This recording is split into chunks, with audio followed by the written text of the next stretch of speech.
লা লিগায় এসপানিওলকে 4-1 গোলে হারিয়ে রিয়ালের চেয়ে 9 পয়েন্টে এগিয়ে গেছে বার্সা। জিতেছে লিভারপুল ও বায়ার্ন মিউনিখের মতো বড় দুই ক্লাবও। ইংলিশ প্রিমিয়ার লিগে লিভারপুল 2-0 গোলে হারিয়েছে ফুলহামকে।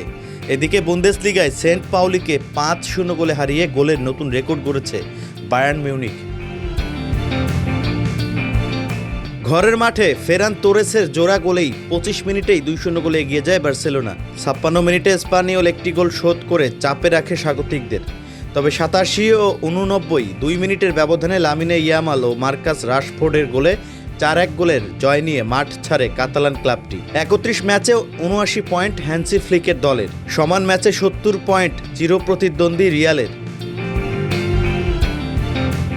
অ্যানফিল্ডে ফুলহামকে 2-0 গোলে হারিয়ে শীর্ষ 5-এ থেকে আগামী মৌসুমে চ্যাম্পিয়ন্স লিগে জায়গা করে নেওয়ার লড়াইয়ে অবস্থান শক্ত করেছে লিভারপুল। 36 মিনিটে তরুণ রিও অ্যানগুমোহা বাঁ প্রান্ত দিয়ে কোনাকুনি শটে গোল করে দলকে এগিয়ে নেন। 4 মিনিট পর ডান প্রান্ত থেকে গোল করেন মিশরীয় তারকা মোহাম্মদ সালাহ। 32 ম্যাচে 52 পয়েন্ট নিয়ে লিভারপুল এখন 5-এ। এক ম্যাচ কম খেলা চেলসি 48 পয়েন্ট নিয়ে 6-এ অবস্থান করছে।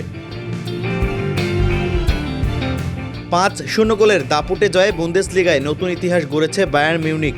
জামাল মুসিয়ালার গোলে 9 মিনিটে এগিয়ে যায় দলটি। 53 মিনিটে রেকর্ড ভাঙা গোলটি করেন গোরেৎস্কা। 1971-72 মৌসুমে 101 গোলের রেকর্ড গড়েছিল বায়ার্ন মিউনিখ।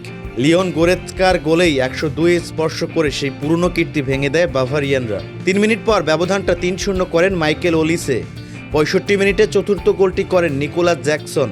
88 মিনিটে শেষ গোলটি করেন রাফায়েল গোরেইরোর।